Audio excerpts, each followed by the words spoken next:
Before we get started, we want to thank the people that made this cosplay possible. So thank you, Marshall, Cody, Jaquan, Luis, Nyai Sawadi, David, and Van. Without these people, the cosplays that you're seeing today would not have been possible. So thank you all again from the bottom of our hearts. It means the absolute world to us. Without further ado, our part 2 Golden Wind review begins now. Welcome back to another episode of Volume 1's Bizarre Adventure. Today we're going to be talking about the final half of JoJo's Bizarre Adventure, Part 5, Golden Wind, which means that today my name is Josh Requiem Michaels, and I am joined by... Mehgan Husk of a Man Perrine. Ooh, sad. Very sad. That breaks my heart. Yeah. Thank you for tuning in to another episode of our JoJo's Bizarre Adventure, Volume 1's Bizarre Adventure podcast series. Like I said, today we're going to be talking about the finale in the back half of Part 5, and I want to do my best to explain why I believe Part 5 to be a truly exceptional and one of my favorite parts of JoJo's Bizarre Adventure, while addressing some of the problems that other people seem to have with it. And just so we can be a little bit more specific, we're going to be talking about the exact episodes that we're going to be talking about are episodes 22 through 39. I wrote down a couple of things that people point to when they talk about Part 5 not being one of their favorites, some issues, some problems they have with it. And I want to say that everybody's entitled to their own opinions. Of course, absolutely. This is not to discount or discredit anybody. These are our personal opinions. So before we start going into more of our thoughts, because in order for me to express my love for this part, which is still, after everything, one of my absolute favorites, we need to kind of go through all of these other things first, I believe. So something that I think people have a lot of issue with, and jump in wherever, is Fugo doesn't come back, which is something that we were questioning a lot in the first part. Is Fugo going to come back? What role is he going to play? Fugo does not come back. Good. You say good. Before I go on my spiel, I want you to say or explain why you feel like that was a good choice. I can go. Yeah. Really? Yeah. Okay. Well, it was pointed out to us in our comments that, and I had to verify this. I wanted to verify that this was in fact true. But it was pointed out that Fugo not being a part of the story wasn't always Iraqi's original plan. As a matter of fact, and I did vet this information, and I even have something pulled up that Iraqi himself wrote that I want to read because I think it really is interesting and adds a lot of context to everything. So he was going through a bit of a depression. His transition from Part 4 to Part 5 was wearing on him. He says personal matters were also a factor in him feeling this way. And his original intention going in was that Fugo was going to be a traitor. He was going to be someone who was planted in this group working, for the boss. But as I was like, they all kind of work for the boss. No, but like later yeah. Good. That's a good point. Working for the boss, he's a traitor. Right. Working against the boss, then you're a quote unquote traitor. But he was always going to betray them. He was never going to go with them, but it was going to go further. And that is also part of why his stand is so formidable. And even why we get another stand battle later was because these two stands, the mold stand and the Senor Pink stand, basically the stand user who can swim through ground, they are taking the place of what was supposed to be a Fugo fight. Fugo arc. Right. Araki, when he gets to this point, realizes I can't, Giorno's going to be the one that has to defeat Fugo. That's just how, in my head, it is. But as he started to get to know these characters, being so emotionally vulnerable at the time he was writing it, he realized, I can't. There's no way I can draw or write Giorno killing Fugo. I am way too attached. I like these guys too much. He even says in this message, I felt like they had accepted me into their familia, into their friend group. I felt like I was one of the boys. I couldn't do this to them. And he said, I don't care. Call me a coward. Say it was a bad choice. I don't care. This comment said that later on he vocalized maybe regretting not doing it, but I don't know. That's the one part I couldn't verify, because he does say in this as well that he says, I didn't like how dark my stories were getting. Like, I just didn't like how violent and how like bleak they were. However, apparently they go on to be bleak again or dark again in part 6. I mean, part it 7. gets pretty bleak in this part. It still does. Yeah. But I guess I'm the like, betrayal of bleaker? a friend. Yeah. So before you go off, Mehgan, and say why you felt like that was a good choice at the end of the day, I just want to read this really quickly. It is a message from the one and only Boss. Araki, the boss man himself. So he goes all the way back to Jotaro, and I'm going to read this real quick. Okay. So Jotaro Kujo, protagonist of Part 3 Stardust Crusader, sets off for his journey, accepting the bond that connects him to his grandfather and his grandfather's great-grandfather, Jonathan's father. There are 6 generations between them. In this case, I can say that Dio Brando, the enemy, represents both destiny and fate. Destiny and fate also being a really huge theme in Part 5, why Dio's descendant, Giorno, is the protagonist, and we're going to go more into that. So he says, I don't think there's anyone who can assert they know anything about an ancestor from 6 generations previous. From his point of view, Jotaro completely ignores if his ancestor was someone who did good things or rather someone who made wrong choices. He just takes upon himself that blood bond that connects them, considering it even an honor. While I was writing this 5th series, Golden Wind, I kept asking myself, how should someone for whom the mere fact that they were born is a source of sadness behave? Men can't choose how they come into this world. Some of them find themselves in happy families. Others grow up in terrible places from the first moment. So what should this second group of people do? If destiny and fate were something already decided by the gods or some kind of law that makes stars move in our vast universe, this is Golden Wind's main theme, and both the protagonists and their adversaries need to face it. Giorno, Bucciarati, Fugo, Narancia, Abacchio, which we kept calling by his first name or other name in the previous part. So apologies mostly to Abacchio. Yeah, mostly to Abacchio. Yeah. And we had talked about this. I mean, everything he's saying, like, I mean, it is just chosen family because, like, blood ties and relatives are so important in the other parts of JoJo. Like, this was a cool way to break off from that. And I think that we're going to see more of that going forward in the other JoJo parts. Because, I mean, this part just takes everything that is really good about JoJo and just elevates it. I mean, every part's just elevated. And I liked how, again, like, they all did not have a good upbringing. They chose their family. Like, Giorno, he doesn't give a shit. Right. Like, he's going to do what's best for him, and he's going to do what's best for the people. But for his family, like, no, he doesn't have that driving force. Right. So just to finish it off, it says, every single one of them grew up or was rather forced to grow up at the edge of society and family. The same can be said about Trish, really. Could they ever really challenge fate, destiny, and change them? Now, this is why I'm reading all of this, because of the actual ending of this part with the boulders, the rock, fate, destiny, all of this being preordained, predetermined. Can we fight destiny? Can we fight fate? Being the big theme of all of this, even in our main villain, Diavolo, having sort of a stand ability that directly goes against fate and destiny, erasing moments of time, fixed moments of time. It's absolutely incredible. So, could they ever change fate, destiny, and change them? This was my most reoccurring thought while working on this story. I was really down during that period for certain personal matters, what to do. If it were easy for humans to change them just with efforts and will, destiny and fate would lose their meaning. It would be too easy. How could the protagonist fight against the sense of unavoidability? The answer, surprisingly, was given to me by the protagonists themselves. They don't try to challenge their destiny, and even in their situation, they choose not to give up their spirit's purity. They firmly believe that happiness and sense of justice are the same thing. I mean, I'm the author, and yet while I was writing, I ended up learning from my characters, and this is what truly gave me courage. So he's being inspired and learning from his characters, okay? Almost done. In these terms, thinking back, I feel I had the illusion of being accepted among them as a friend, more than just growing fond of Golden Theme's protagonist myself. And then the very last one, there was a part of the 5th series I absolutely had to delete, though, an episode I couldn't write at all. In my head, the story went that between Mista, Narancia, Fugo, and Abacchio, there would be a spy working for the boss and betray Giorno and Bucciarati. At first, I had decided the traitor to be Fugo, but I couldn't do it. My state of mind was so dark that the stories I wrote were becoming more and more evil, but in my heart, I was starting to hate this behavior as time passed. Also, my heart broke just thinking about how Bucciarati would feel. I absolutely can't understand betrayal from a trusted friend, and this is just thinking about it And just thinking about it physically hurt me. I would have accepted any criticism saying I hadn't had the guts to do it as an author, but I assure you I couldn't write that episode no matter what. This is from the man himself, straight from the source.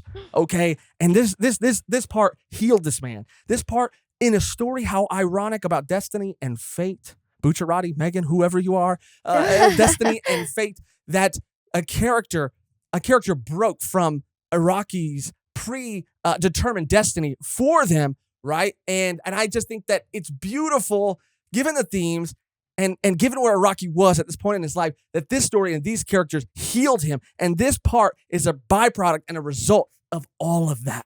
And that's one of the many things that makes Golden Wind freaking beautiful, freaking amazing, freaking outstanding. All right? All right. I just had to go on my little rant. I had to go on my little rant. That was good. Thank you. But that was all to kind of, because I know that there's a lot of people out there that really don't like how Fugo just kind of doesn't come back.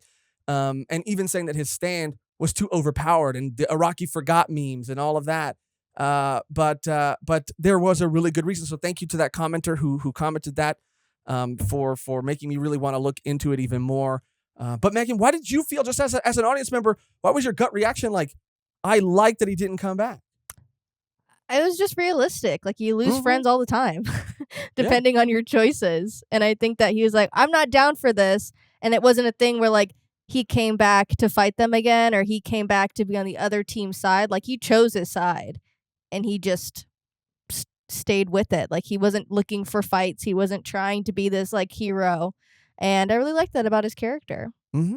I absolutely agree, too, because, you had also mentioned off mic that if he would have come back, it would have felt maybe a little more predictable. Mm-hmm. It would have felt like other stories, so many other stories that have come before. It would have felt, like something we had seen before. But what we love about Jojo is that we can never tell where the story is going. And sometimes when a character leaves, they never come back. And that's what I love about it. I can never tell what's going to hold significance, what's going to matter, who's going to come back. And he wasn't, I mean, he changed it. Iraqi obviously changed it later on. But again, when he leaves, it feels like as things kind of unfold, like he was supposed to leave. Like, this wasn't his time, because, only 2 of them make it out. 3 of them make it out. Right. So it is just like, if he would have stuck with it, how long would it have been until he realized, like, oh, I'm next, or like, oh, I may die at the hands of the boss or anyone else trying to uncover this mystery. And he was just kind of content being at his level, not really trying too hard to change things. And I liked that. Yeah, I absolutely loved it. So I understand, by the way, anybody that feels like they were cheated by Fugo not returning. And I really do get it. I even get the argument that people have against Giorno, that he doesn't have a lot of character, that he doesn't stand out amongst this cast of other characters. And I would agree to that. And I would understand people's frustration. However, for me personally, for Josh, it did not bother me at all. And as a matter of fact, I really, really, really enjoyed that choice, even if it wasn't Iraqi's original intention. I enjoyed it quite a bit. Yeah. Quite a bit. And another thing I saw too, people talking about like the deaths in this part, and how by the time actual deaths occurred, it seemed silly because of Mista's fake out deaths, which is like, I don't think that whatsoever. It's JoJo. It's a manga. It's anime. There's always going to be fake out deaths. There's always going to be moments when you think that someone's dead. And in this instance, the best fake out death ever, because it like ended up having like substantial ramifications, because when Bucciarati like first died, like I was very sad. Like, it was a very visceral, like, oh my God, like he's actually dead. And you're like, oh no, he's good. He was not good. No. He was not good at all. I mean, just like watching his body like deteriorate towards the end there was so sad. And just like his body just couldn't keep up with what was happening, and then his soul had to be transferred, but he couldn't go back. Like, that was such a good way to like do a quote unquote like fake out death, like making it really important to the story, and just like really like hit so much harder. Right. like this like duty. And And, yeah. and that's what I was going to say. Effectively, Bucciarati kind of died twice, right? He died initially, and then, Golden Experience or Giorno was able to bring him back momentarily. And then he dies permanently later on around the same time that everybody else dies. And that is also somewhat foretold by the stone as well. When it first takes its form, it first takes the form of Bucciarati. And then it crashes and crumbles, the first death, right? But then revealing the second fortune, which is that now 3 more people are going to die as well. When that wasn't or 2 more always, added people. two additional people are going to die as well. And again, was this always fate? Was this always preordained, destined to happen? And both times with Giorno and the during the flashback we find with Mista, they both tried, because of who they are, they both tried to like cheat destiny or fate, right? Because of who they are. And I really enjoyed it, and I loved that we got to see Bucciarati kind of come back, even though he wasn't him. It was zombie Bucciarati. He you felt that like something was missing, something beyond his sense of taste or touch being gone. Like he also wasn't the same. No, he wasn't the same, and it was so subtle, but so like. And they didn't like point to it so too much to where you were like, oh, for sure. Like we had like kind of thought about it. Or like, what if he died? What if he did die? What if something's going on? Because they leave little clues, but then so much is going on that you can just kind of forget until like the end. And it's like, yeah, I can't see. And I'm like, yeah, because so much is going on because it's moving. Like Madagascar. You gotta move it. But yeah, like that's also a thing. Like this didn't. I love part 4. I love part 4. Part 4 and part 5 are not the same story. We said that in our last episode. They're 2 completely different types of stories. But it didn't have a dad and a Polaroid flying around, okay? It didn't have a Stardust Crusaders like extra group of stands that we meet in the end game. Like it was start to finish. Urgent, moving, everybody had somewhere to be and something to do. And that's what I like about the theme of all of it too, because even though like Giorno and Mista, this brings it all back around a chosen family, fate, destiny, all of that being who they are, tried to save, Mista tries to save Bucciarati. Giorno tries to bring back Bucciarati. You can't cheat death. You can't cheat fate. You can't cheat destiny. But they both try. And it's almost with chosen family, it's almost like telling somebody, a group of friends or people who have become so close to you that you love them like a family, that you can say to them like, I love you so much. I would try to cheat destiny for you. Like that's how beautiful these boys love for each other is. I love it. I'm obsessed. I'd be like, cool, dude. Too much. I would cheat destiny for you. Yeah. Sick. Well, why not? Thank you. Why not? Thank you for the meal. All right. Gotta go. I want to talk real quick before we keep going. And again, we're going to really, I think, spend more time here, and then we're going to go through beat by beat just to kind of cover things that we might forget during all of this.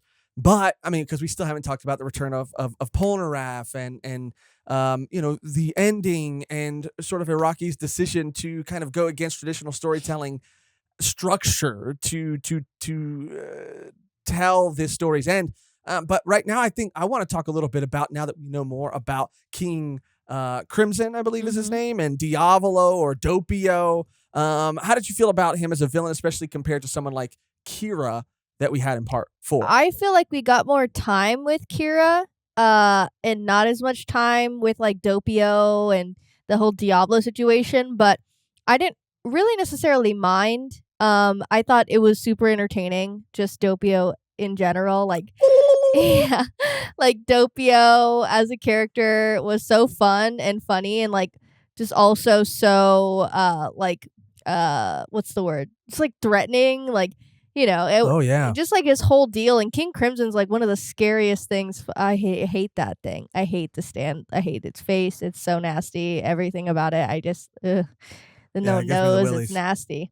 But I just like how creative it is. It's just like Doppio, like means double in Italian, and just like Diablo obviously is devil. But them just like working, like coinciding with each other and working alongside each other, and either that like benefiting him or like not benefiting him, because it's just like a crazy guy just like trying to work stuff out. But I did want to mention too, because that's like definitely a highlight, and we could talk about it a little bit after, but this is just like kind of like relevant, I guess. Yeah, go off. So yeah, the episode, I think it's 27. I believe when that when it pops off, you know, that animation. It was some of the best King animation. Crimson versus Metallica. Yeah, the best animation I feel like in all of JoJo. Yeah, and great animation, just period. So like one of the, I think it's like the second key animator, Hironari Tanaka, animation director for that episode exclusively. Also worked on like Chainsaw Man. I think it's episode 3. They did like the direction, key animation, like storyboard for that episode. That's with that really cool scene where we get to see Makima do that like really sly face, and we both had like a visceral reaction. We're the animation, like direction and the storyboard for that episode was done by this man. And he's also done like JJK and like so many other things. But like literally when I read that, I was like, oh my God, that makes so much sense. Like it popped off for no reason. It really did. I was shook. And like thinking about episode 3 and all of those moments, like this man's just goated. Yeah. Super goated. good. But I just thought that was cool. I was like, oh, absolutely, little crossover there. Bro, and it was just such a great episode. Yeah, I mean, it was a great episode and a great villain. I feel like coming off of Kira, I've had the experience that Araki's going to have more and more trouble topping himself. That's how I feel like it's going to be with every part, because Kira was so good. Now we have Diavolo, who I feel like is equal to Kira. I don't want to necessarily say that he's better, but I do feel like he's pretty toe to toe with Kira in terms of just his uniqueness and his sort of the amount of a threat he is to the other characters and the presence he commands in the story. I also love the idea of a villain, and I'm just a sucker for this in general, a villain with a split personality, not actually somebody who is I don't know how to exactly say it, but not somebody who is like trying to hide the fact that they are someone else, but someone who genuinely has no idea. People inside. Like, I'm calling the boss right now, and he's literally just talking to him in his head. One of them has no idea. A traumatic incident as a child, severed this person's mind, but also soul, fractured it and created, and they grew independently and separately while living in the same body. And that one of those souls, one of those people, because they are two completely different people, has a stand. The other one, as far as we know, Doppio does not have a stand, does not have command over King Crimson. King Crimson is not Doppio's stand. It is Diavolo's stand, which was why Diavolo is able to like lend Doppio a part of King Crimson's power. Like it was just so cool, so menacing, so scary, so eerie, unsettling. It was really well executed. And the blankness in his eyes, the change in his voice. It had me and Mehgan on the edge of our seats guessing what was happening the entire time. Mehgan had a great theory at a certain point. Like, is the stand actually the evil one that is controlling Diavolo or at that time Doppio? Is the stand the villain, not necessarily the person? But it didn't end up being that. But just it lends, again, itself to wondering where it's going at all times, and it never quite goes where you expect it to go, but ends up being so satisfying at the end of the day. Like, this was, I think, super formidable. And I understand its power a lot more now. Before it was so confusing. Yeah. Basically, and correct me if I'm wrong, I'm saying this out loud, mostly so if I'm wrong, people will tell me. How I understand it now is that these moments in time actually happen. So if I were to grab like your Coke Zero and pick it up and put it over here, it's not like it's not happening. It happens. But King Crimson takes that moment in time that happened, that chunk of it, and rips it out and erases it from existence. So to everybody else, it just jump cuts to being here. That it still had to travel that distance. That time still had to have happened, but it's just erased. That is how I understand it now, and it is a lot more clear than it was before. I was like, what the hell it's is hard. happening? What is going on? Bruno's a zombie. This guy's like just like editing life. I mean, what is going on? But now I get it. And again, I think because of, bro, destiny, fate. It's the last time I'm going to say it. Probably not, actually. Giorno, his stand is life. Literally life. And the villain's stand ability is, like I said, like in a way, bypassing fate and destiny by taking moments of time and erasing them from existence from ever having happened. It all works so beautifully together. And I absolutely love Diavolo, King Crimson, Doppio, all three of them as a villain, especially the souls and the body and how that comes into play later. So creative. I mean, and not to mention, that's kind of a good segue to talk about Polnareff, like how Polnareff ties into this. And at first I was like, I mean, I guess he fought like, I don't know. At first I really felt like he was shoehorned into the story. Like, I mean, I guess they had he's the reason why he's messed up. And like, I mean, I understand, but it all worked out. I appreciated it later. But at first I was like, bro, Coco Jumbo love is Coco Polnareff Jumbo. now. Yeah.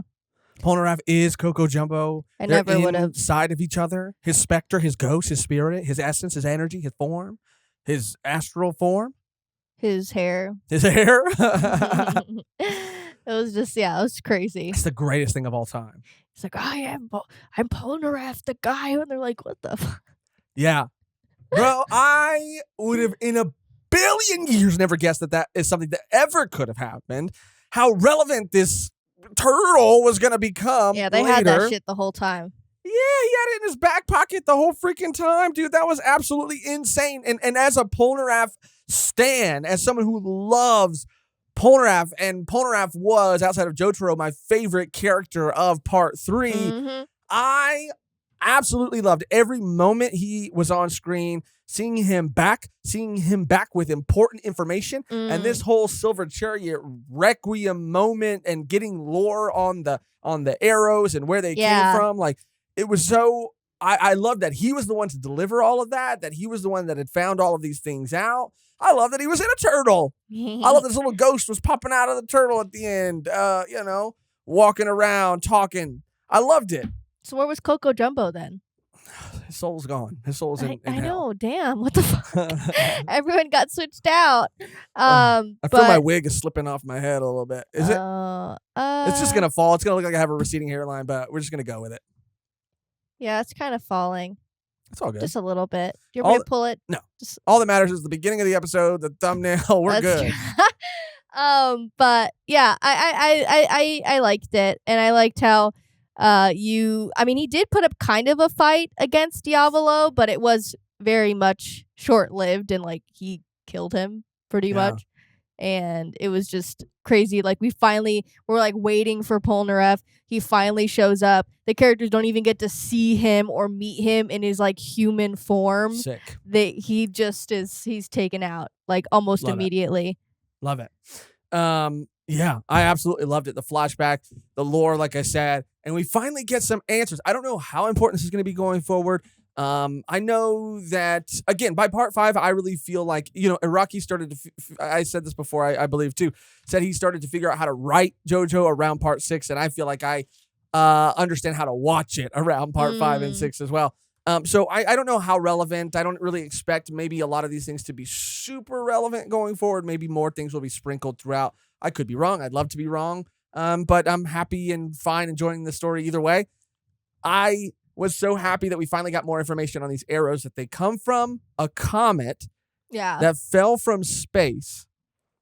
And that not only do they create stand users if a human is stabbed by this material, this arrow, but if a stand is stabbed, which is something I didn't even freaking think about, it changes them. It also grants them power as well, which is kind of something that we saw happen with Kira in part 4. So it's a little bit of a payoff, which leads me into another thing about some other things that I've read online and some other things that I've seen about the ending. A lot of people feel like Giorno should have been, he's this guy who's taken a backseat. It feels like to a lot of people throughout the whole part.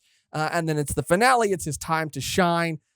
Who is the one that ends up taking out King Crimson? Not Giorno, but literally Golden Experience, which is now Golden Experience Requiem or whatever. Even so much so that Giorno's Stan looks at the cameras like, shh, don't tell Giorno. Even Giorno doesn't know about this. So it just feel like that was kind of taken away from Giorno too. But this, to me, kind of pays off. Okay, well, now it's starting to make more sense what happened to Kira at the end of part 4, because that was kind of wild too. That was unheard of, that someone with a stand, and he already seemed like he had too many stand abilities. I felt like, he had an indestructible bomb. He could touch things and they could be bombs. I mean, he could do all, and then he got another ability, which was like some sort of time travel ability. And I was like, this guy is undefeatable, unstoppable. I've never seen this before. Guy. Who is going to get through this guy? Who?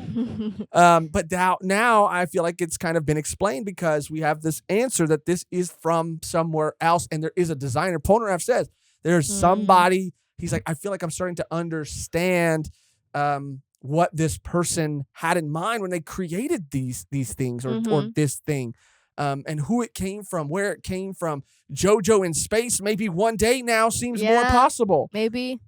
Bro, there are aliens or some people from distant worlds that are like, I don't know, that have sent this purposefully or accidentally down to Earth. For what reason? I hope to find out. I hope. I'm lit.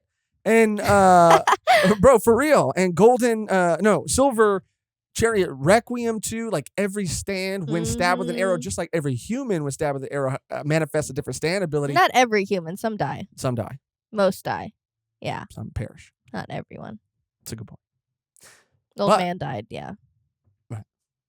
Yikes. In the beginning. I don't know if you forgot about him. Yeah, no, I did actually. Yeah. Sorry about that. Rest in peace. But stands have different abilities too, or seem to want different things. Like Silver Chariot Requiem was like freaking causing people to mutate. And he was starting a new like evolution of like human beings. What? Like, yeah, he said, let's this world is enough. We're starting anew. Speed things up on the evolutionary, on the evolutionary treadmill. The treadmill of the universe. Let's speed it up. Let's put it on incline and really start working for it. But yeah, I mean, it was absolutely the most lore. I mean, I was, and I don't mind that, it was something that was sprung, because I think that the general consensus seems to be too that Araki kind of like did this so that, the ending could be the ending that happened. But I mean, I saw it as like a payoff to something we had already seen before. And Araki does this where he introduced things like kind of late into the game to throw you for another loop, a loop on a loop. You heard of a hat on a hat. Loop. Yeah, this is a loop. Animal crackers in my soup. Loop-de-loop animal crackers. Is that like a nursery rhyme? This is a Shirley Temple song.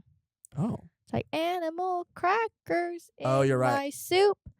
Monkeys and rabbits, loop-de-loop. Talk about overworking children. She was the victim of severe child labor. R.I.P. Shirley Temple. She alive? I think she's deceased. Oh. Maybe not. I don't know, actually. You kind of look like Shirley Temple. Anyway, so that's all that. And I just want to, go through and just make sure, make sure I didn't miss any of my other points that I wanted to mention before we start going through. And Mehgan, jump in. If you have anything else you want to add before we start going through beat by beat, let me know. Because as I'm looking at everything, I'm pretty sure that I got through everything I wanted to get through. But the last thing I want to say, and maybe I'll say this for the very end to kind of sum up my thoughts and feelings on everything. As a matter of fact, I will. I just want to say before we move on, though, that this is still one of my favorite parts. I understand every issue that people have with it, and I think they're incredibly entitled to their own opinion. This is my opinion. This is Mehgan's opinion, and we feel the way about it that we do. And I had so much fun from start to finish with this. I couldn't wait to watch more every single time we sat down to watch it. I was wide-eyed and booty-tailed. Booty-tailed. I was about to like finish your sentence, but I did not think you say booty-tailed. I was ready to go. I'm gonna.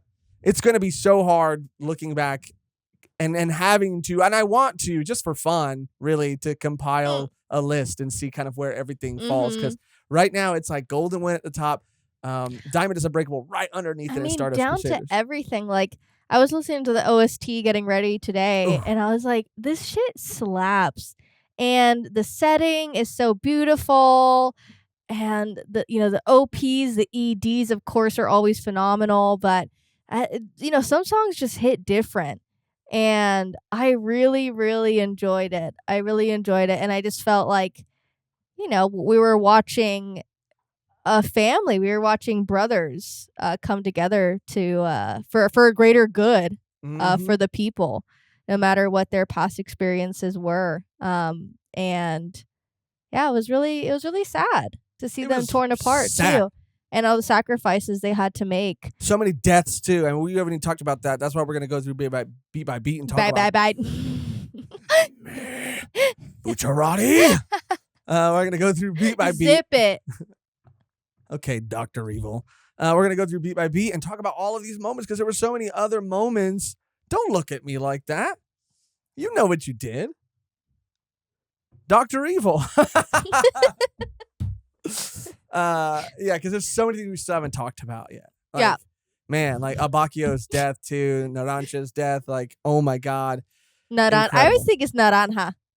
Orange. Yeah, because he has like orange accents. Maybe it's similar because some Italian words are sound a lot like Spanish. Yeah, like merda. Yeah. So I guess where we left off being episode 22, this is where we basically get a stand fight with Naranja versus these two stand users who are working together. Mm-hmm. Mehgan was very frustrated during these two episodes. I really was. Mostly just because, and I have the list pulled up too, so we can get there. And this was, I think I mentioned it before, but we get a new OP starting episode 22, and that's one where we see everyone kind of like walk away from Fugo, and it was just so subtle but so impactful. I really liked it. But yeah, this oh God, this was so annoying. So this is the fight with Naranja, Clash, and Talking Head. The lovers. The lovers. Very. I mean, I forgot to mention it before. I forgot to mention that, and also obviously, the dance that they do. I forget the name of it. Oh, on the boat in the beginning. Yeah. That's lit. There's just so many things that happen. It's hard to remember every single thing. But there was like a couple. Like it's not like clearly stated canon, but like But come on, like these two guys, like what they're doing. Absolutely, you know what they're doing. Absolutely. But it was just crazy. These couple episodes, I was like, it's just so aggravating because Naranja just won't like.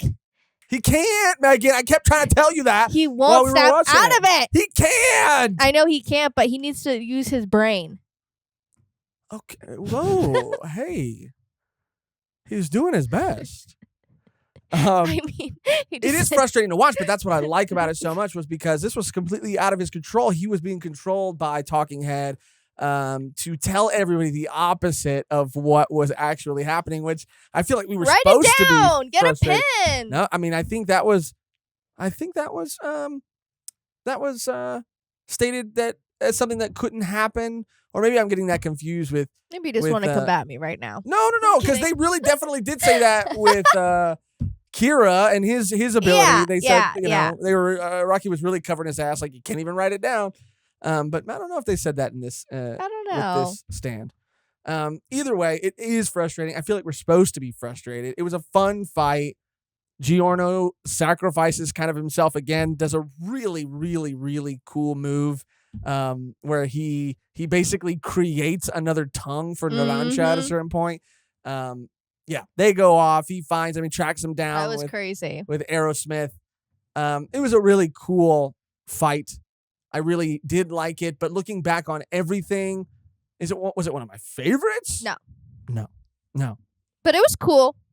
Absolutely. And that's kind of where I think Narancia really has a moment where he like truly respects Giorno. Obviously, at the end of that, but he's like, "Damn, like you are our leader." Pretty much. I was like, "Damn, what about Bruno?" Yeah. He really, I mean, Mista had a moment like that with him too when they were fighting the ice Yeah, stand user. Mista's like, they did have a moment. Yeah. okay, and so what if they did? I'm not saying They anything didn't. bad. First of all, they didn't. And how do you know that Mista was getting shot at? Like he was getting turned into freaking Swiss cheese. You don't think one of them bullets hit his balls, hit his, you know what? And maybe Giorno was just down there fixing it. Like he has to have. Giorno even says he has to initiate physical touch to be able to. Yeah, Mista's like, "Oh, I got shot in the dick. Giorno, help me." And he's like, "Really? Where? I don't see it." And he's like, "Get closer." Get closer. I still don't see it. Get closer. No, but get closer. No, it's there. I and he's swear. Like looking down at him. His fucking beanie. Yeah. His arrow's pointing down all the time. Yeah. Suggestive, sexual. That brings us into the fight with Notorious B.I.G. Woo! Another interesting concept in a stand that will pursue you after death. I really like this a lot. I really liked this one. This one was like, what the is going on? Like, yeah. How is he still? And just like the arrival of him, just like, obviously things are not what they seem. Way too easy to kill this fool, and then it just starts to unravel. Yeah. And I just love how it's just kind of like a, I don't know how to say it, so he's just like sacrificed his life for the familia. Like, dude. Straight up. That's what that other guy did too when he was using, what is it, Moody Blues or whatever. Yeah. To deliver that message, he freaking popped himself, dude, for the boss. Yeah. Yeah. Popped it for the boss.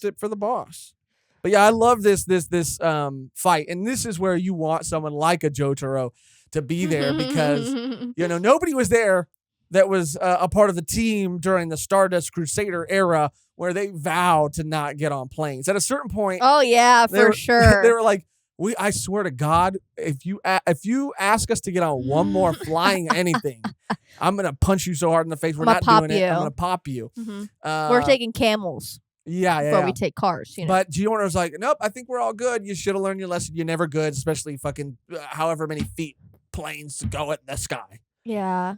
Yeah. High. Yeah. High. They go high. But this is the stand battle and moment where Trish awakens her stand for the first time, and we get to see it as well. Really cool design. I love the ability. I actually love Trish's stand a lot. Spice Girl. Mm-hmm. Spice Girl is the name. Yeah, I liked the emergence of it. I liked the concept. I didn't necessarily think it was gonna be like this crazy overpowered because they were like building it up. Like, she does have a stand. I wonder what it is. But I liked it. I thought it was cool. Yeah, dude, and it could turn anything into kind of sort of like rubber or make things malleable. Mm-hmm. It was a really cool ability, but more importantly, absolutely, Mehgan, exactly what you said. The emergence of it, her sort of moving on her own, her consciously in her mind saying like, I'm not going to get involved, but then her body almost walking towards or moving towards helping. Yeah. Subconsciously, she does want to help if she can, and her realizing that at the same time that her stand is emerging. It was a really cool moment. It was a really awesome moment for Trish, and Trish turned into a boss in this, and she figured it out pretty quickly. I mean, she has a couple other moments where she does use her stand, but I think this is the big. Oh, for this sure, was the big moment for her. She needed the pressure to have it personified or whatever. Yeah, to manifest. Awaken. Yeah. It was so sick. I love Spice Girl. I'd love to go through and one day, I mean, maybe per part, but just, rank stands on aesthetics alone. I mean, aesthetics and abilities, I guess. You can't just do aesthetics, but that'd be just so much fun because they have so many cool, unique designs, so many crazy, unique abilities. Mm-hmm. And Araki just keeps cranking them out. Dude, I don't know how he does it. Yeah. I really don't know how he does it. But It's yeah. wild. Even the end of it too, I just want to say was really, really, really cool because she ends up like turning a portion of the plane, like, this thing is like clinging on to everything. They separate themselves from the plane and then they turn it into a malleable sort of material, or they turn the material and turn it into a malleable and material. the other part of it crashes into the ocean, and so does the stand, and the stand becomes like a legendary sea monster. Yeah. And that was very reminiscent of part 4 too. Yeah, I really liked that. And that was just such a cool touch. Because of just the ability of like chasing things that are moving. The waves are always moving, so it's just constantly in this state of because it's a thing that cannot be killed. They say that it's you can't defeat it, so that's like the and ultimate it responds way. to motion. Yeah. That's and so they turn that part of the plane once it became malleable into a parachute. I was like, this shit is so freaking lit. I can't even. My brains were on the floor crawling around like Notorious B.I.G. out there on your the fingers, carpet. My fingers, everything. My fingers were in the fridge. That's how fucking lit I was when I saw this shit. Like, you turn a plane into a parachute. Excuse me? That's a new saying. Yeah. I was so lit, my fingers were in the fridge. Yeah. I was. They're like, what? Yeah, I was so lit. I was about to turn that plane into a parachute. Not as good as yours. I was just trying to compete. I was just trying not to compete. No, I'm not competing. You said it. You just said it. No, He just admitted it. I was trying to keep up. He just admitted it live I was trying to keep on live. It's Saturday night. No. Like that was it. Okay, you had the upper hand until you kept going and digging your grave, and then you made yourself to look like the fool. Dig my grave, really? Yeah. That's so fucked up. Yeah. Look harder. Anyway, that was a really cool moment, really cool fight, and like you said, the legend of the sea monster, all that, really cool. Now we get a little bit of backstory on the boss, a little bit, and it is they're on their way to Sardinia because Trish is telling them that's where the boss is from. There was a picture that he took there of Trish's mom that Trish has, and if Moody Blues, I believe it is, because in the dub it is Moody Jazz and Moody Blues or Moody Jazz. Which one? It is Moody Blues. I guess does someone really own Moody Blues that they can't use? I mean, there are mainly songs or bands. I mean, maybe somebody does own the name Moody Blues, but that just seems very general. I mean, why you change it to jazz? I don't know. Anyway, my point is, Moody Blues can reenact time and reenact, the past, and they can discover the true identity of the boss. This was such another awesome way of using an idea. Yeah. And even, I mean, he knew that too going into it. He's like, there's no way I can let this person do that because it's just it's going to ruin me. It's going to completely ruin me, and I'm going to take matters into my own hands. And this is where we see pretty much a lot of the quote unquote Doppio boss's backstory, if I'm not mistaken, which was kind of confusing and very like, what is going on? Is this real? Is this like a flashback? Is it in the present? Is it like I didn't get that sense. I got confused a couple times. It was clear like what time we were in, but they never asked they never answered the question of how his mom got pregnant in that prison. Yeah. Or asylum. Like 20. I think it was a prison. Yeah, she had been in there for 2 years. Yeah, and then she was just pregnant. And they're like, who did this to you? And she's like, I've been pregnant. And they're like, okay. Yeah, maybe it was a guard. I mean, maybe you're just left to like sort of use your imagination, I guess. Yeah, I don't maybe know. That was another thing Rocky was like, I know the answer, but I just don't have the heart to draw it. Or to write weird. It I don't know. And they never really truly, I don't even think, explain how they were able to, or he was able to transport these people. I mean, I get how he was able to transport that boy later on, the child, when he was like trying to trick Abakio. I get how he was able to transport him, bury him, and stitch his mouth together, but they never showed or explained how he was able or why he even did that to his mom. Yeah. Because he's just a psycho. He's deranged. Yeah. I guess. Simple as that. I guess so. But yeah, I liked this episode a lot. This is 26, I believe. Yeah, 26 and then going into 27 is the Metallica.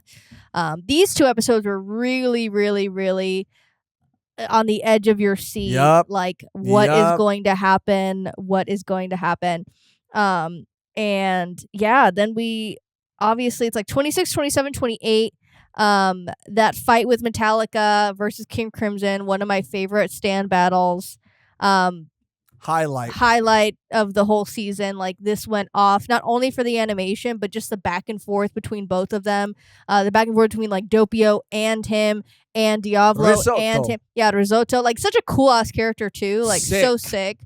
His standability was awesome, and it's just so like dark. I mean, it's like razor blades and like knives and all these crazy things, like going into Doppio's face, and because he's taking the iron from your blood and the iron around him on the and earth, using on the earth and everything to like coat himself and give him this like reflective sort of layer that allows him to camouflage into all of these, which is insane. Settings, I was like, he's invisible, and it's like, oh no, he's just using fucking iron. Like, okay, bro, it was so cool, dude. And I've talked about it a million times, I feel like, but Rocky, I don't know how you freaking keep doing it, dude. I don't know how you keep setting something up with things that are supposed to unfold in the future. They do unfold and they don't end up being the thing that you thought that they were going to be. How do you keep doing it? How do you keep tricking me? How do you keep doing it so freaking well? He did it. He's just a goat. He did it with Oingo Boingo, right? Where you see Jotaro's head split open. You think, okay, either that's not going to happen or the prophecy is going to be wrong, or Jotaro's going to die. I mean, what's going to happen? And then it turns out that it was like, the brother transformed himself to look like Jotaro, and then after you're like, oh, that makes so much sense. Araki does it again here, but he does it so fucking good that I never saw it coming. And when it happened, my jaw literally on the floor, I still have a mark from the hardwood. Cut. Yeah. Because it was so crazy. You were gagunked. I was so gagunked because, okay, King Crimson, right, lends Doppio a little bit of his power to see into his bangs of the future, right? His bangs, yeah. The bangs of the future, right? Because he tilts the bangs down like that and he can see through, right? So he sees a future in which Metallica, Risotto, successfully attacks him and shoots through his skull. He starts panicking, this and that, but then one-ups Risotto and Metallica and actually gets the jump on him, causing Metallica, Risotto's blood to splash on to Doppio's head to shock him, to make him pull back. That same blood still holding like camouflaged iron, so it looks as if you can see right through Doppio's brain, like his brain did get blasted, his head got blasted through. Like sick. So the prophecy does end up being fulfilled, but it wasn't what it seemed. Amazing. Chef's kiss, dude. And all of this happening while we see, the boys are trying to get to the bottom of it. And he ends up defeating, obviously, Metallica, and they find him and they're like, oh damn, he's dead for sure. Like, there's other people around here trying to look for us too. This could be the doing of the boss. And this is where I thought, like, he's gonna get caught for sure. Like, how's he gonna get out of this? Because we have what is Narancia stand again? Aerosmith, like tracking and all the breathing and stuff, and then it's just like Bruno's just like on the front lines. And this is what I mean, we always said it before, but like you need backup on the man doing the most important job for you. Yeah. Why is he alone? Like, why was he alone? Yeah. Where was Giorno? Where was Mista? That's a good question. Where was Giorno? Yeah, you know where they were. Yeah. Probably getting healed. You know what I mean? Healing the soul.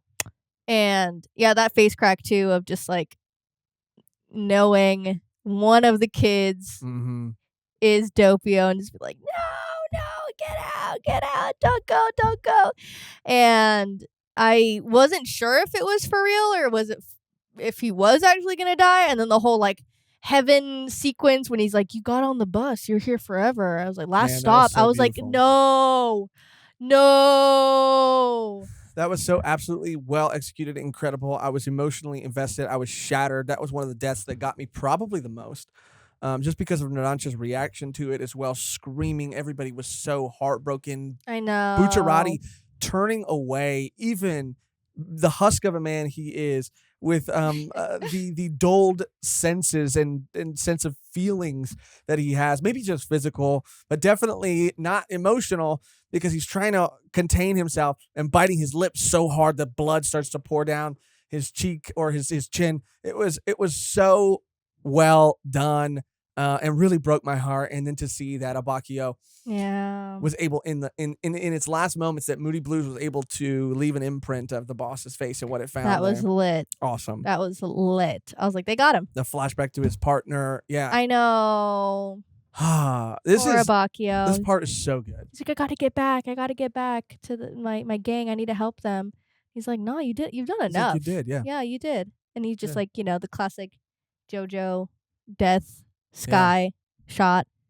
And and they just like, the saddest part was like, not obviously him dying was super emotional, but them just having to leave him there. Yeah. Yeah. And even Irachi's like, we're just gonna leave him here? Like, we're not gonna take his body? Like, this is gonna be, someone's gonna find him? Yeah. Like, it was sad.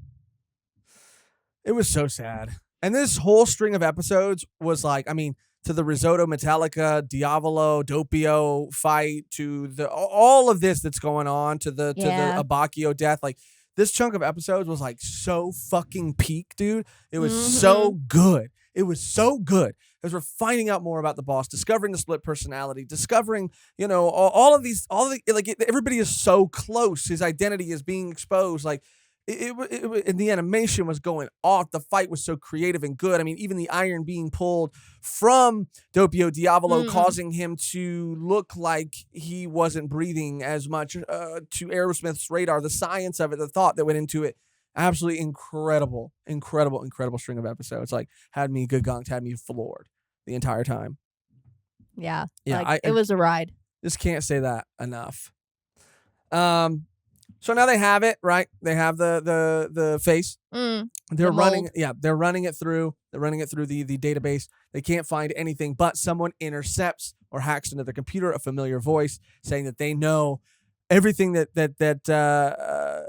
has the information, not everything that they need to know, but has information on how to help destroy this boss. Yes. And that they need to meet them in Rome at the Colosseum, and they will reveal more information once they meet up. All will be revealed. We don't know who this is, but we start to put together.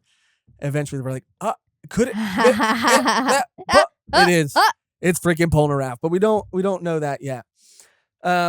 So yeah, this was all, again, you can kind of divide all of this into chunks, and the previous chunk was so good, but this chunk, again, going into the finale, is really incredible as well. It does. I don't think we get the history quite yet. I think we get that more when they meet up. But on their way there, they come across two other stand users. The mold stand user, who I believe's name is Green Day. Green Tea. What a crazy change. Yeah, they changed it to Green Tea. Green Tea and Oasis. Yeah, Chico Lata. I forget how you pronounce. I forget. Yeah. And Secco. Both crazy. Both so crazy. Their backstory really interesting, really intriguing. Apparently, these characters were created to fill that gap that Fugo was supposed to fill. And that's why it is mold, and you saw him his Fugo's stand being standability being disease. So yeah. But I thought these guys were cool. I mean, I like the idea that this was a guy who was a doctor that would poison people. Yeah, this very happens dark. In fucking real life. It does. Oasis was one of his patients that is now kind of his dog / worshiper. I don't know. He freaking worships this guy and he gives him treats and deranged sugar cubes. They have a weird kind of maybe kinky relationship. It's gimpy. Yeah. Really gimp like activity. But overall, I mean, I thought this fight was kind of really good. I actually it went on for a while. It went on for probably 3 episodes. It did. Between Green Day and Oasis. It went on for a good amount of time, but I will say one of the like last fights, I guess, between like random stand users, I say it was a pretty good way to end it before we get to like Yes. the Diavolo stuff and King Crimson stuff. And it's during this journey there that like Bucciarati, confesses to Giorno that he's not really alive. So Giorno knows this, but isn't telling anybody. This is why the mold isn't affecting Bucciarati, because it only affects like living things based on elevation, which is apparently something that happens in nature, which is crazy. I mean, the fight between Bucciarati and Oasis was cool, but the highlight, man, Giorno and Mista versus Green Day, like that was awesome. And again, Harvest, they just look like Harvest to me. Sex Pistols are so fucking sick. All of them are still like a highlight of this entire part. You, I think, even wrote down at one point, you're like, what number did you say was your favorite one? 5. 5? Yeah. The whiny one. Yeah. They're all so cool, and I love them. Anytime they pop up, I love them. But yeah, he's like severing himself, and Giorno has this whole moment like the Green Day stand user is like severing himself, and he's a doctor. He says he knows how to like miss vital organs. That's kind of crazy. Like your spine is literally showing. But like I can get vital organs that like right. Bruv, your like spine is out, like right.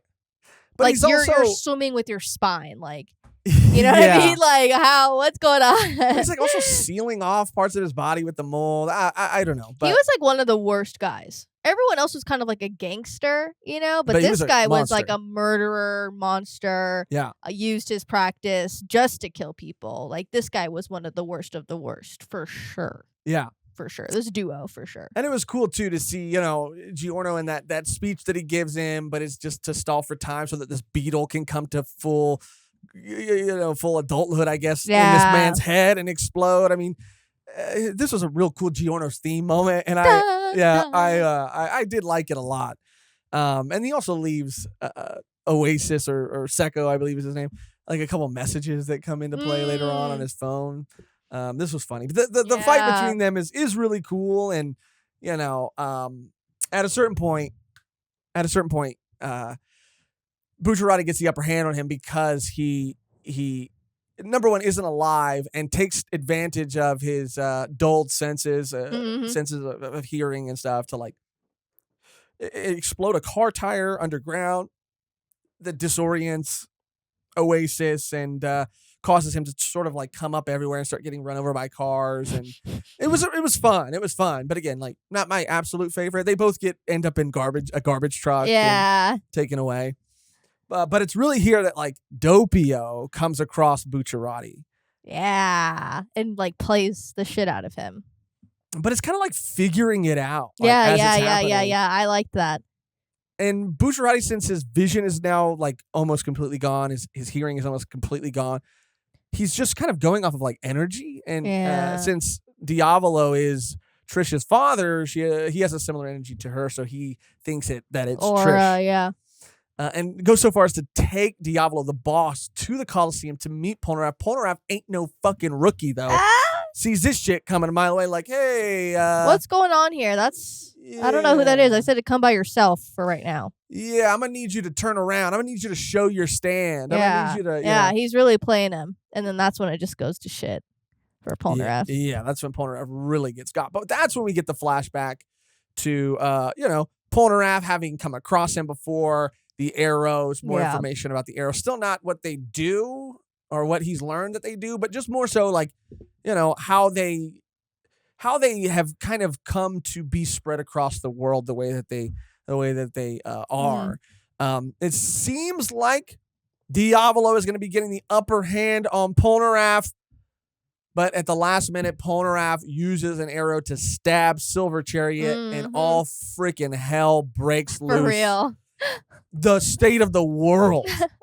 I mean, soul swapping Freaky Friday shit. Everybody's swapping souls and then mutating. And the reason Polnareff had never taken it this far before, it was fucked up and sad and funny that like the first time he ever experienced it happening was when he couldn't get the arrow. It fell behind a desk. He's like, I was just going to give up. I was like, this is so sad. It broke my heart actually a lot. And he's like, Silver Chariot went to go get it and it cut him, and then he did this, and I took the arrow away from him, so it didn't go this far. But now it's going really far. Chaos. Now Polnareff, everybody's switching bodies. Polnareff is telling everybody about the arrows, where they come from, what they do, and what it specifically does to Silver Chariot, and what they need to do in order to defeat Diavolo. However, Diavolo is hearing this information as well too, or at least seeing it happen. Yeah. And it also is said at some point that the arrow kind of chooses people, but if that is true, I mean, yeah, again, that just plays into the theme of like destiny and fate, right. you know? If that is true with destiny and fate, then it might not be choosing people based on just good and evil, because if we look at part 4, it kind of chose Kira. Yeah. And maybe it's like bigger than our understanding of good and evil. Wherever this came from is sort of beyond that. And looking at a bigger picture, I don't know. Could just be like a power or one's like goal, I guess. Like yeah, they maybe. have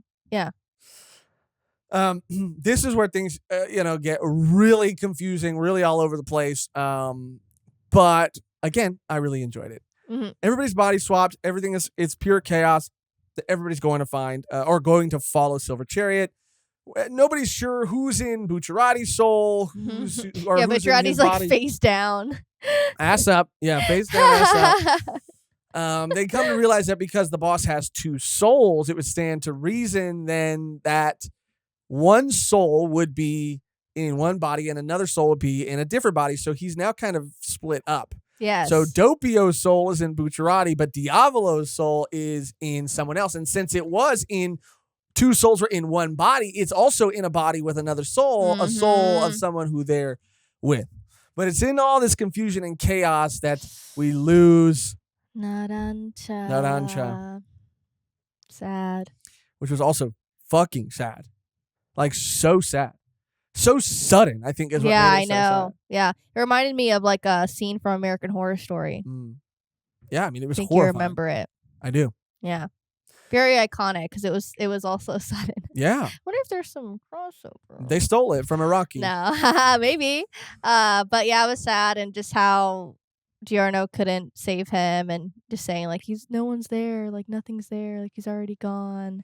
And then he said like his body is empty. It has no soul. I can just kind of like slide right back in. Yeah. Like, it was really sad. Yeah. And what really got me was because again, we haven't seen Fugo, and whether Fugo was originally supposed to be a part of this or not, we see what we think is Aerosmith flying over the skies, and Fugo kind of looks up, and we see Fugo kind of walking down this alley, and it's all, and there's a little bit of like Narancha and Fugo messing with each other, and it's really sad and touching. Like, did Fugo feel it in that moment? Does he know? Does he not know? I mean, would it have been different if he would have stayed there with them? For sure, Could he have done something? yeah. Like, I don't know. It was really well done and really, really sad, really heartbreaking.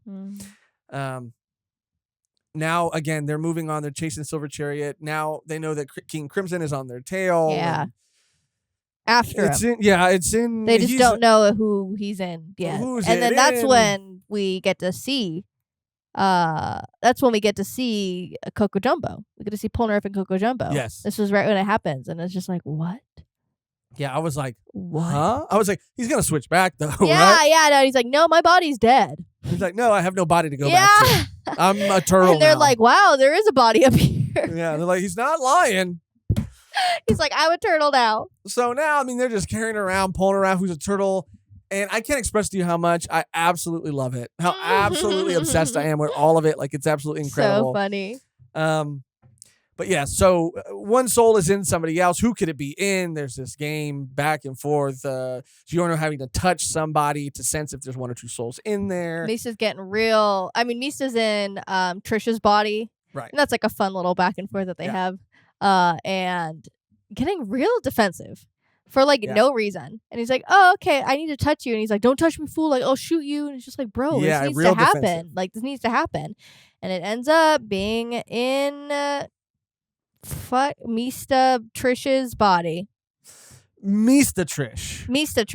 Right. Right. I think it was Mista was in Trish's body. Trish was in Mista's body and Mista was in Yeah, Trish's but body. it was like Trish. Yeah. yeah. Mista was the one like, you're not going to touch me, and you just wanted to touch Trish's body, but yeah. Yeah, I think that's right. Yeah, because Mista, he ended up being in Mista's body, but that was Trish was in that body. Right. Because he was like rolling around Mista. Oh, see, now I know what you're saying. So originally Giorno was trying to touch Trish's body. But that was Mista's soul. Yeah. Gotcha. But it ended up being in Mista's body, which had Trish's in soul. it. Yeah. Got it. Yes. Yes, that's what it was. That's what it was. So now, he's been exposed. He's out. Oh, and the blood droplet trick, too. That was so cool. We saw Polnareff use that, teach that to Giorno. That was fucking fire. It's a good trick. It's a great trick. Now we're cooking up. Everything's building up to the end game. We're getting to the end where essentially now Diavolo is exposed. He's out. He's after the arrow. That's what his one goal is. He doesn't have time to dilly-dally. He wants this arrow. He wants this power. He feels like he has been chosen. His ability is too powerful to not have been. So he goes after him. He is pursued by everybody else. And a scuffle occurs, to say the least. Occurs. Basically, with the end result, and I know we're skipping around, and maybe we should spend a little more time on the actual end, but the end result being Giorno and Golden Experience getting stabbed with the arrow, creating the Golden Experience Requiem. Yes. And let me just check really quick to make sure, number one, to see how we're doing on time, and number two, to make sure that we're not forgetting anything. Yeah. Anything really, really important here. Okay, sorry about that. Thank you for. Yeah, and this was where it kind of got a little tricky for me. Mm-hmm. Just following what exactly was happening and being like, what's going on? He touched him, and now he's looking back, and he's looking back at it. It's like, what's happening here? Right. Because we find out too that Silver Chariot Requiem has the ability to turn their stands against them. So it's like they can't even, when they're in pursuit of Requiem, Silver Chariot Requiem, they can't even use their stands. Their stands will instantly betray them. Yeah, even though they are stronger, their stands are stronger. Which is also crazy. Yeah, which is also a backfire. Yeah. It's insane, and this is where we find out that Doppio is in Bucciarati's body, and Doppio dies. That was bad. And that was sad, too, because he's like, I was actually very sad for Doppio because Doppio does exist separately. I feel like in Diavolo, even though Doppio was doing some fucked up shit, so maybe I shouldn't feel that bad. But no, he was. He was an accessory. I wish you would call me one more time. Call me one more time. Call me. Maybe. Stupid. Stupid. But yeah, it was pretty sad. Yeah. That telephone never got old. It never did. It never got old. That shit was really, really funny. Yeah. It never, not once, ever did. Yeah. So yeah, to kind of clarify and to make things more clear what happens at the end. So King Crimson kind of goes after the arrow. I still don't know. King Crimson kind of goes after the arrow, right? Yeah. But he doesn't have the he doesn't want to he wants that power so bad that he doesn't want to risk, I feel like, using all of his power in the chance that he will destroy the arrow. Mm-hmm. So he does enough to get it from Silver Chariot Requiem's hands, and also I think Mista and everyone was kind of past. It was like hot potato with the arrow at a certain point, right? Because for some reason Polnareff can put it in his mouth because he doesn't have, I honestly don't, because he doesn't have a stand anymore. His technically, the Silver mouth. Chariot Requiem is his own thing. But isn't Coco Jumbo? What? Coco Jumbo, that's a built-in stand right on its back, Mr. President. I that's where it gets confusing. Because is he the turtle or is he in the turtle's key? That's where it gets confusing to me.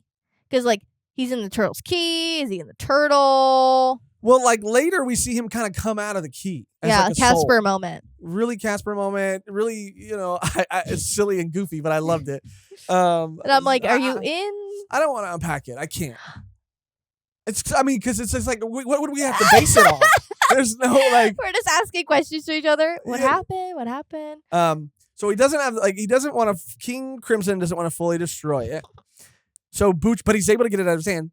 Bucciarati then picks it up and basically reiterates that, like, you didn't have the power to destroy it because he finds out that, like, King Crimson finds out that there's like little mini suns behind everybody casting a shadow. That's how he's able to control everybody's stands and destroys the sun and the shadows. I mean, it was really cool, but it was like, whoa. Yeah, I was like, what the fuck? The whole time. Did I just like take a tab or what? Yeah. Yeah. Then Bucciarati gets it and he's like, you didn't have the balls to destroy it. I do. And he does. And then it ends up in the hands of Giorno, because Bucciarati can't. Everybody's souls return, but Bucciarati can't. But Bucciarati can't. When he destroys the arrow, souls return. He dies for real. He dies for real. For reals this time, yeah. Maybe I can see how people might feel like it was undercut. His death was undercut. I mean, I reacted pretty viscerally in the fake out, quote unquote. I was like pretty sad. It was very real to me, and that's. I was sad then, so I didn't feel like I got undercut. I was just like, oh yeah, he did die then. I mean, to an extent, like after that moment, he was never going to be the same, and it was just a matter of time. We knew that it was a countdown clock the whole time, and I felt, I love Bruno so much, Bucciarati so much. I think he's one of the best JoJo characters that we've met thus far. So I was just glad that we got to just like hang out with him and spend more time with him. I knew he was going to have to die again at some point. And maybe some people, like I said, feels like it undercut his death by having it happen a second time. Like, oh no, but it's for real this time. But again, like you said, I thought it was handled so well. It was still a moment where, Giorno understood what was happening, but everybody else didn't know exactly what was going on. They thought that his soul was back in the Coliseum. Like, we got to go get Bucciarati. He's probably waking up right now. Be pissed. And I think it's like through their eyes, like experiencing their like future sadness, like this also made it more sad. And you just had to hold that weight, And now of him like actually just being a walking corpse, like no one else knew. Yeah. Except for him. And now Bucciarati telling Giorno, like, you can do it. Like, carry on for us. Like, our goal is still our goal. Like, it was very beautiful. And I felt like it was still effective. Yeah. Even though we knew he was kind of already dead or was going to die. Basically, the very end of this is, so now Golden Experience gets the arrow in him, but the arrow now, not like with Silver Chariot where he was holding it, it actually chooses to go inside of Golden Experience and permanently stay there. And it's like head, I think. He's like, it crawls the arrow up his arm, is like in its forehead. And it crawls up the same way it looked like it crawled up Kira's arm in part 4. Yeah. But this time it's crawling up the arm of a stand, an actual stand, turning Golden Experience into Golden Experience Requiem. King Crimson isn't like able to grab the arrow because something to do with the souls returning to their body. I think I can't quite remember exactly why, but he's not able to grab it, and at some point is able to activate King Crimson's ability again to basically erase that portion of time and defeat everyone. Yeah. Diablo uses King Crimson to erase time and attack General. However, Golden Experience Requiem uses its power to nullify the attack, rewinding time to the point of Crimson's activation. Because he was about to leave at one point. He was like, you're a bitch. And you're a bitch, Dad. You're a bitch. And he's like, I'm no bitch. And he's like, I'm glad that you told me to. I'm glad you called me a bitch, because if you wouldn't have, then I would have fled and I wouldn't have gotten to see the look on all of your faces or whatever. When I kill you and all this and all that. Dude, it's so funny. My wig is so far back. I know. It's kind of awesome though. I love it. But yeah, so and this is when we get that like, the look back, what's going on? Yeah, What? I'm trying to fix my wig, and but I feel like I'm making it worse. No, it's good. It's good. Oh, it looks way better. And then we could say it as many times as we want. What? He defeats him. Like, all this to say, like, this fight, I really want to unpack, but I feel like even watching it and even like recounting it, I'm like, this is the only thing I That don't happened, I guess. fully 100% understand. Like you said, like King Crimson activates his ability, but because of Golden Experience's new form, Requiem, it is able to rewind time, and this is an ability. And again, rewinding time. But rewind it. Like we've never stop time. But a lot of these stands, like these battle, like have something to do with time. I mean, we even see with like Kira. The significance of time, and that Kira was also, once that arrow went up Kira's hand too, or arm too, it gave Kira an ability to rewind time. Exactly. A lot of timey-wimey. Some Doctor Who shit over here. But yeah, so I mean, maybe there is some significance to time. Maybe for sure. I mean, it is just like it's just a crazy ability. It just seems so overpowered. Like, yeah, and like, hard to write for sure. Yeah, what else can you do? I mean, if someone could rewind time, like you're fucked. Out of luck. Yeah. But this is an ability that Golden Experience Requiem doesn't even tell Giorno about. That Giorno doesn't even know. So it is sort of become slightly independent, or has maybe more of its own will and identity and mind, separate from Giorno. So I while it's confusing, and hear me out, while it is confusing what happens, what I understand is that I don't understand what the arrow's like true nature is. Like, what? Well, I don't think anyone understands that yet. No, right. So I'll admit to not understanding it and leaving it in the hands of Araki, who I hope has a plan and either has or will go on to explain like this further. Like, not necessarily like this Golden Experience Requiem moment, but just like what exactly more specifically is happening when a stand gets stabbed by an arrow, wire things the way that they are. I can accept it fully, and I did think it was satisfying to see Diavolo be stuck. This is some real Doctor Who shit. Yeah, that was crazy. That was really what made me like the ending more, I think, was that whole sequence. Yeah. Stuck, having to die over and over and over, but not knowing what is happening. The whole time. Never finding out.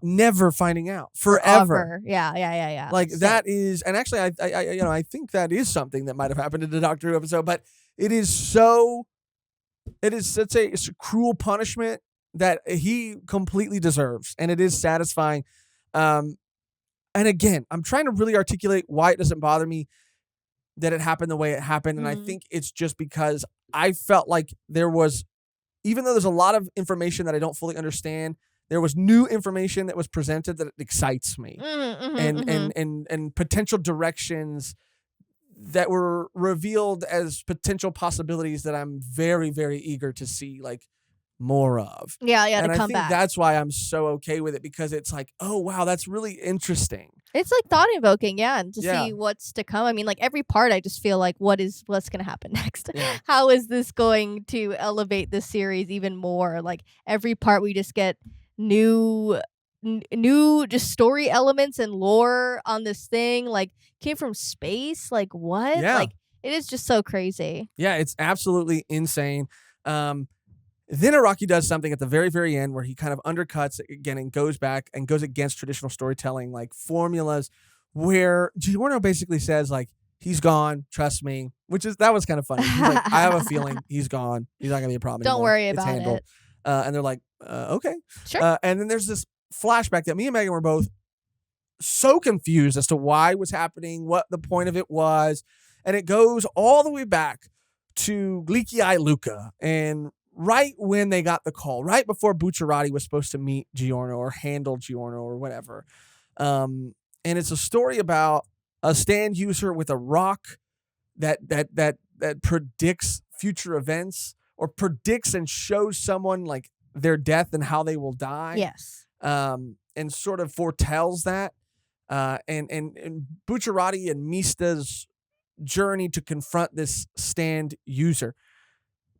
Why I really liked it, again, I understand how it could be very confusing, because it's not what you would expect. And it almost came at the climax of what was supposed to be this very triumphant moment for our heroes to have finally defeated the big bad. But then immediately, instead of getting to see them like relish in that, it cuts and takes you somewhere completely different, bringing the theme of destiny and fate completely all the way back around, and ultimately showing that by Mista getting involved with someone else's fate, pretty much. Yeah. With someone else's fate, he changed it. Either he changed it or this was always preordained, causing everybody else. Well, that's what he said. I mean, once you accept it, it's better to accept it than to deny it. Like, if Bruno were to touch it, like you said, I think he would have died immediately. He would have died then and there immediately. But now that he changed fate, like 2 other lives were put on the line. And now they're going to die. So it was just like, if you accept it, cool. But Bruno didn't even really know what was happening because Mista was being so vague. Yeah, that was pretty funny. And I like that. Fugo's just like, this guy sucks. Like, what do you mean? But yeah, and even like to the point like we talked about before, like I don't even think Mista fully understands like what happened. No, and that's what's kind of eerie about it and unsettling is he has no idea that he did that. But why I really like it, again, if I'm trying to articulate why I liked the Golden Experience Requiem moment and why I like this moment, is because it forces me to look back at everything that has happened over the course of Part 5 through a completely different lens, almost as if I am watching now, like I am carrying this weight for Mista that he has now. I'm watching reading the entirety of Part 5, knowing that he has done something, but knowing that he has no idea that he's done it, and something like irreversible, so catastrophic that he has no idea, and now no one else does. That something has been prophesized and preordained. Watching it unfold and put into motion. And now I have seen that it was at this very specific moment in time. I got to see the exact moment. It was all changed and set in motion. Yeah. And it makes me go back and rewatch all of that and feel, I don't know, like Araki said, kind of like it makes me fall more in love with those characters who, while they themselves didn't know they were going to meet their end, like they were fighting for. I mean, they're putting their life on the line. Absolutely. They think they were gonna die, maybe not, but even if they did, like they knew that they knew that they were putting their lives in danger. Yeah.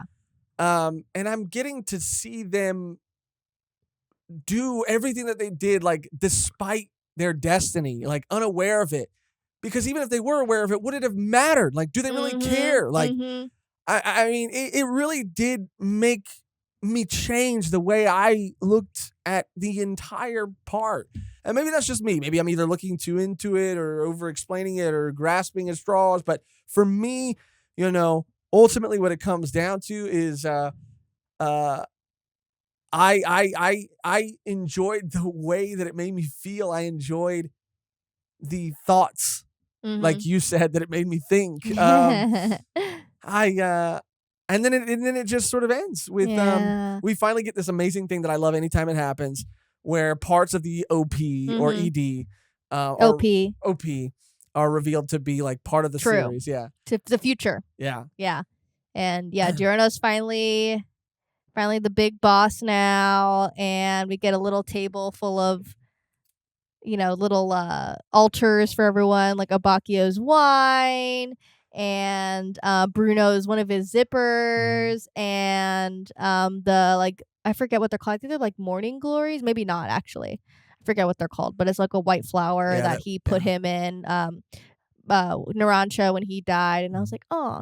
And we said it too, like I never would have guessed. I mean, it makes sense now as to why it happened the way it did, but like Mista ending up with Giorno, like out of everyone, like it was just like, oh damn. Yeah, out of everyone. That's what I mean too. That's what's so crazy about him being the one that like set all this like kind of maybe into motion, is that he was the one at the end of the day who survived everything. Yeah. And I mean, yeah, because he just wasn't if he was on the rock, he'd be toast. Yeah, for sure. But it wasn't his time. Death had not come for him yet, or it wasn't, just simply put, his time. Yeah. I mean, it is really cool. I would have never guessed. Yeah. At the end of the road, it would be like you said, and Coco Giorno, Jumbo, yeah. And Polnareff, Coco Jumbo. Polnareff. Nope. Yeah, Coco Polnareff Mm. or Jumbo Polnareff Jumbo. I don't know. Coco Polnareff. Right. Jumbo. Polnareff Jumbo. Right. Either or, they're both great. I would have never guessed that at the end of everything we have such this like not all of them are a crazy cast of characters, but that just the pairings. Yeah. Polnareff, Coco Jumbo, Mista, Giorno, and I'm assuming Trish is somewhere there too. That they're the ones who make it at the very end, and we get to see Giorno in his new all black sort of outfit, and he has accomplished his goal. He is now the boss, and he can now have his enact his sense of justice, enact and enforce his justice on his town, on his city, for the people he cares about, for the people that were like him, that were in his situation. And he's accomplished his goal. And that's, I don't, Giorno might not ever come back ever again, but just knowing that out there at a certain point in time, like he was just running that shit, him and Mista and Coco Jumbo Polnareff is so cool. And I actually loved it. I know, I'm going to miss them. I already do miss them. Yeah, I miss Bruno. Already, yeah, I miss Bruno a lot. But that's pretty much it. I mean, I'll say for me, part 5, like to sum everything up, now that we've finished it, is still one of my favorite parts. Although there are a lot of moments that I think might be frustrating, might not quite fall perfectly into place, might be overly contrived or confusing to some people. But, everybody's opinion is their own. And I had an incredible time. I felt like this part, more than any other part, from beginning to end, there was no lull for me. There was no dip. The pacing was on point. The characters were on point. And finding out what I found out about, what kind of Iraq he was going through in his headspace is another thing that sort of informs how I look at this series in retrospect. And I love that I kind of love that it became what it became, despite that being Iraqi's original intention. Yeah. I think it's a beautiful, well-executed story with, maybe minor, not missteps here or there, but maybe things that could have been more clear or, teased earlier. I don't know. But overall, I think it's a very entertaining and, to me, well-executed story about destiny, fate, chosen family. I also agree that Giorno maybe still might not have the most character out of the bunch, but like Mehgan said in the very beginning of the episode, he is surrounded by a cast of extremely interesting characters that I fell in love with. And I think Giorno is someone who I like too. He is no Jojo. He is no Josuke. He is no Bruno at all, by not even close. But it's about this part is about so much more than just Giorno, even though it follows Giorno. To me, I don't know. I can't really explain it any other way other than I just loved the way that this part feels, and nothing makes me feel this way. One Piece makes me feel a certain kind of way, and Berserk makes me feel a kind of way, and all of these other series make me feel a kind of way, but nothing makes me feel the way JoJo's Bizarre Adventure does. And this part, I mean, for its moments of amazing animation and just the lore, I mean, it was an incredible, incredible, incredible experience. And that's just how I feel. But Mehgan, I mean, yeah. Yeah, I hate to go first. I'm sorry. It's okay. I feel literally everything you said. I mean, just the main cast of characters, so great. The OST, of course, is always amazing. Animation, awesome. And I just like the new direction that JoJo is going in with this newfound your family isn't always what's like the most important, is like, you know, the people you meet along the way, the gangsters you meet along the way. That's what part 5 was, and it just really was, just had this ability to like transport you in a way that I feel like the other JoJos haven't done. Maybe because it was a real place and not like Morio, I don't know. But it just felt so natural and unnatural at the same time, and I had a great time, and I'm gonna miss it. It definitely was just so fun and entertaining, and I'm a sucker for gangster stories. I mean, if you would Me have told me too. that this would have followed the mafioso, I would have been like, huh? Like, what do you mean? Like, that's Yeah. so fun. And yeah, I had a great time. Yeah, I don't know where part 6 will take us, but I am, you know, I like I said, like Megan said, I am more. This is always the case with JoJo. We know that it's going to be a Mm-hmm. new protagonist, and I'm excited to see Jotaro again, Papa Jotaro. But Spoiler. uh, Haha. yeah. I'm really I'm really gonna miss these guys. I I'm gonna miss this group. know. I'm gonna miss them. I'm just gonna miss all of them. Yeah, I mean, I'm looking forward to seeing how, you know, it will fare after I've completed Stone Ocean, after Mm-hmm. we've completed the remainder of JoJo. But as it stands right now, it's pretty up there on my list. I fucking loved part 5, all the way to the very end. Golden win. Yeah. Anyway, so that's gonna do it for our JoJo's Bizarre Adventure Golden Win Part 2 discussion and episode. But before we go, we have to shout out and thank our wonderful, amazing, beautiful Patreon and YouTube members. Thank all of you guys from the very bottom of our heart for your support, that you choose of your own free will to go out of your way to support us financially and give us the financial freedom to be able to do all the things that we do. We will forever be eternally grateful. You guys are the backbone of this channel. You guys Mhm. are this channel. Again, I am saying this for real.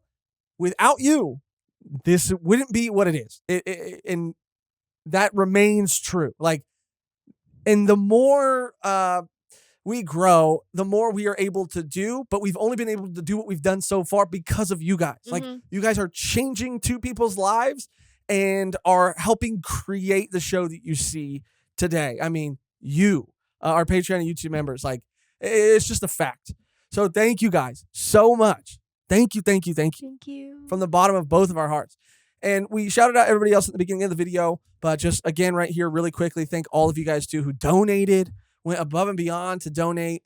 We would be in t-shirts Yeah, right we'd now. be in our t-shirts. These cosplays were not cheap, and I plan on using this one again for a con. Catch me at a con, dude. Catch me in a sketch. Catch me, catch me in this cosplay again is my point. Not just on this episode, but yeah, we wouldn't have done it. We wouldn't have had the means to do it without all those people. So thank those people as well. So just thank you for real from the bottom of our hearts. If you're not a Patreon or YouTube member and you want to become one, all you got to do is go to patreon.com/volume1pod to become a Patreon member. Click join somewhere next to the subscribe button to become a YouTube member.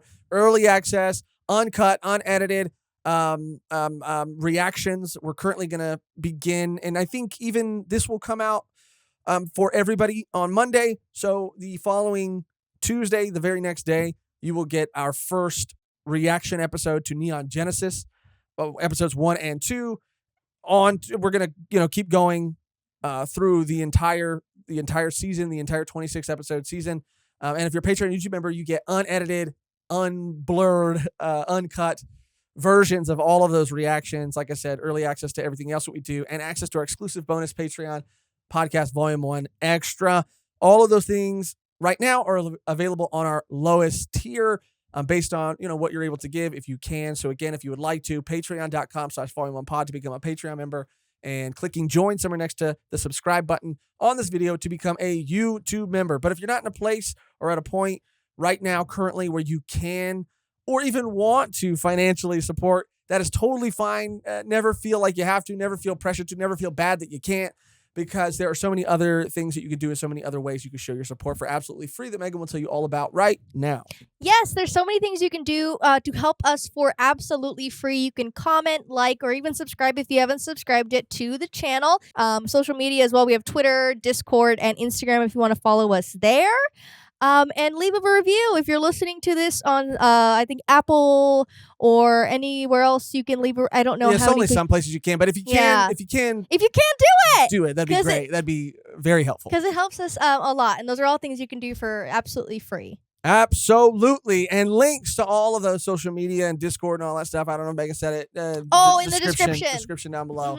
Mhm. Sharing it with other JoJo fans, all that good stuff. Any and all ways you choose to show your support, thank you. Thank you. They help. We appreciate it so much. That's going to do it for another episode. Our final installment of part 5. On to part 6. On to Stone Ocean.